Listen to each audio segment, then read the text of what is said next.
I'm Sharon. Welcome to my YouTube channel. We're often told that we should be at one with our instrument. Our instrument should be an extension of ourselves. Otherwise, we're not really playing as we should be playing, and it sounds much too laborious. We should just be at one with our instrument. And I'm sure that there are shelves and shelves and libraries full of books telling us all about how to do that. And I'm not saying that I absolutely disagree with it, but I think it's a misleading term because it makes it sound like there's some sort of magical mysticism that then creates this instant, marvellous playing ability. Whereas actually, how do we become one with our instrument? How is it that our instrument just becomes an extension of ourselves, and cutting out the mechanisms that we need to process in our brain to think about, right, play this note, and then it just becomes part of an extension of our brain and our fingers and the instrument all connect together. And it reminds me of when I was learning to knit. I remember my grandma teaching me to knit, and yeah, it wasn't an easy process, and I don't think she passed the magic on to me, as it were. But I remember her getting quite frustrated with me because she was saying, like, I'm all elbows, and then, what you're doing holding the wool this way, and you should do this, this and this. And she would knit every night, and she did for decades upon decades, and she'd do it whilst watching TV or whilst all sorts of family life was going on around her. And she was so fast at it that her fingers just did whatever it is, and they were the most complex cable patterns. It was amazing stuff that she was knitting, and it seemed effortless, and she was so quick. You could sort of see it visibly grow as the evening progressed. And it's the same thing about playing an instrument. And it's like, how do you get to that natural progression of flow, whatever it is that you're working at? And I'm afraid the answer is always the same as it's ever been. And it's just practice. Just practice. And the more you practice, the more you become familiar with your instrument or whatever it is that you're doing. The more you practice, the more familiar you become, the less time delay there is in processing, I need to play this note, oh, that's this finger or this fingering. And it's just building up muscle memory.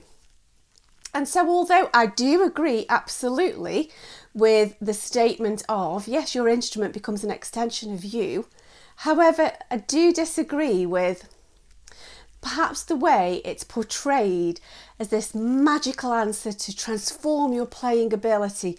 And yet the only way that that happens is merely by practice, practice, practice. Unfortunately, we're led to believe that there's this magic that will transform your playing, and unfortunately it's always the same predictably boring answer, and it's just practice.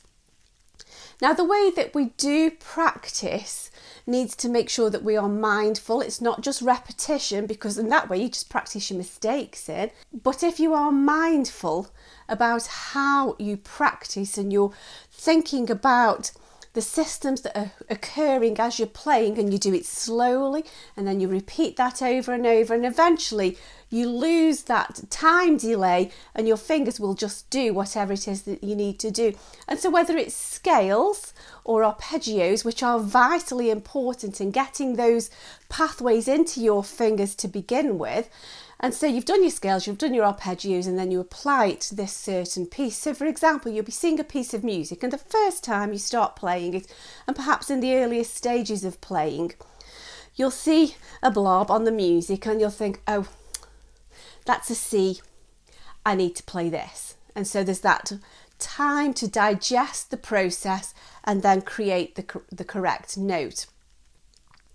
But as you've done your scales and your arpeggios, and as you've learned more notes and you've got your fingering, then you'll start to think up a step, and your fingering will just translate that as you follow the music, just the shapes rather than the individual blobs.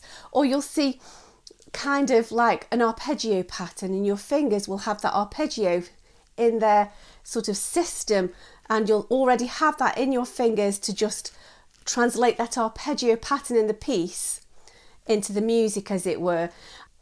Yes, your instrument does become an extension of you. And so in time, you lose that time delay as you process which note and how to create that on your instrument. And eventually that just sort of becomes a more fluid channel of thought. However, that will only occur with lots and lots of practice.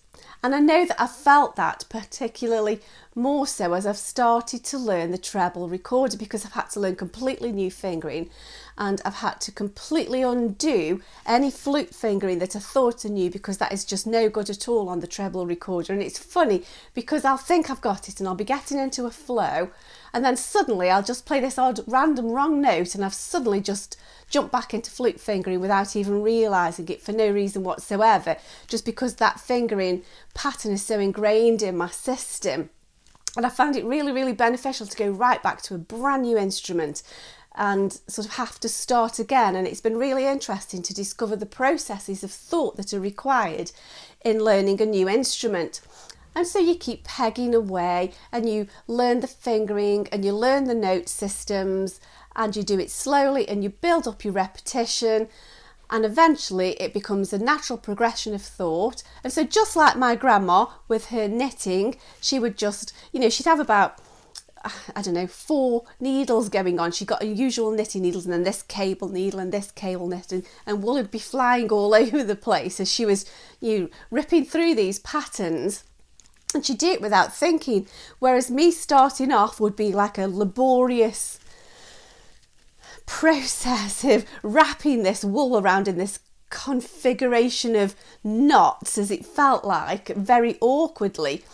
But familiarity grows and you become comfortable sitting with needles in your hand, or whatever instrument it is you're playing, and you build up that sense of familiarity, and eventually you forget that you are holding this instrument, playing this note, and you just see that note and that note comes out. And so yes, I do agree, your instrument does need to become an extension of you. It becomes a natural progression of you, rather than you playing this instrument as a detached sensation, a detached occupation, as it were.